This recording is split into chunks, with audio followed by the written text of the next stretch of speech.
ഇനി കർണാടകത്തിലേക്ക്. മുഖ്യമന്ത്രി സിദ്ധരാമയ്യ AICC അധ്യക്ഷൻ മല്ലികാർജ്ജുൻ ഖർഗെയുമായി കൂടിക്കാഴ്ച നടത്തി. കർണാടകയിൽ അധികാര തർക്കം രൂക്ഷമാകുന്നതിനിടെയാണ് ഈ കൂടിക്കാഴ്ച എന്ന് ഓർമ്മിക്കുക.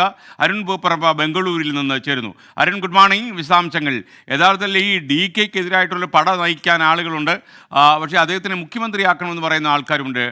DK ഒതുക്കാൻ വേണ്ടിയുള്ള സിദ്ധരാമയ്യയുടെ ഡൽഹി യാത്രയാണോ ഇത്?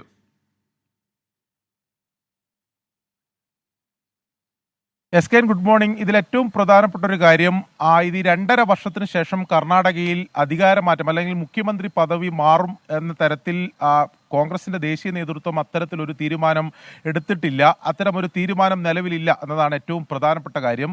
അങ്ങനെ നേതൃമാറ്റം ഉണ്ടെങ്കിൽ പോലും, അതായത് സർക്കാരിൽ തന്നെ മുഖ്യമന്ത്രി പദവി മാറണമെങ്കിൽ തന്നെ 2.5 വർഷം കഴിയണം. നിലവിൽ സിദ്ധരാമയ്യ സർക്കാർ 1 വർഷം മാത്രമേ പൂർത്തീകരിച്ചിട്ടുള്ളൂ.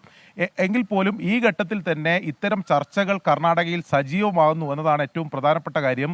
അതിൽ DK വിഭാഗം ആദ്യഘട്ടം മുതൽ തന്നെ ഇത്തരം ചർച്ചകൾ ഉയർത്തിക്കൊണ്ടുവന്നിരുന്നു. അതിന്റെ മുനയൊടിക്കുന്നതിന് വേണ്ടി സിദ്ധരാമയ്യ പക്ഷവും പലതരത്തിലുള്ള നീക്കങ്ങൾ നടത്തുന്നു എന്നതാണ് കർണാടക കോൺഗ്രസിലെ വളരെ സവിശേഷമായിട്ടുള്ള ഒരു സാഹചര്യം.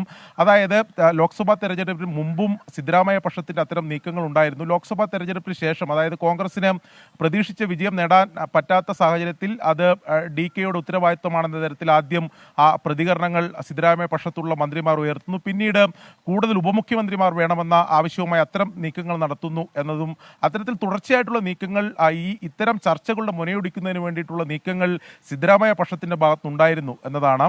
എന്നാൽ അതിനിടെയാണ് കഴിഞ്ഞ ദിവസം വളരെ നിർണായകമായിട്ടുള്ള ഒരു പ്രതികരണം പുറത്തു വന്നത്. അതായത് നമുക്കറിയാം, വൊക്കലിംഗ വിഭാഗത്തിലെ പ്രധാനപ്പെട്ട ഒരു നേതാവാണ് DK ശിവകുമാർ. ആ സമുദായത്തിൽ തന്നെയുള്ള മഠാധിപതി, വൊക്കലിംഗ മഠാധിപതി കഴിഞ്ഞ ദിവസം ബംഗളൂരുവിൽ ഒരു പൊതുപരിപാടിയിൽ, സിദ്ധരാമയ്യ ഉൾപ്പെടെ പങ്കെടുത്ത ഒരു പൊതുപരിപാടിയിൽ വെച്ച് DK ശിവകുമാറിനെ മുഖ്യമന്ത്രിയാക്കണം എന്ന തരത്തിലൊരു പ്രതികരണം നടത്തി. അതാണ് ഏറ്റവും പ്രധാനപ്പെട്ട ഒരു കാര്യം. അതായത് സിദ്ധരാമയ്യ തന്നെ വേദിയിൽ ഇരുത്തിയാണ് അത്തരമൊരു പ്രതികരണം നടത്തിയത്. സാമുദായികമായിട്ടുള്ള പിന്തുണ ഈ കാര്യത്തിൽ DK ശിവകുമാറിന് ലഭിക്കുന്നു എന്നതാണ്. നമുക്കറിയാം, കർണാടകയിൽ സാമുദായികമായിട്ടുള്ള സമവാക്യങ്ങൾക്കെല്ലാം വലിയ പ്രാധാന്യമുണ്ട് കർണാടക രാഷ്ട്രീയത്തിൽ. അതുകൊണ്ട് തന്നെ വൊക്കലിംഗ വിഭാഗത്തിന്റെ അല്ലെങ്കിൽ സാമുദായികമായ പിന്തുണ DK ശിവകുമാറിന് ലഭിക്കുന്നു.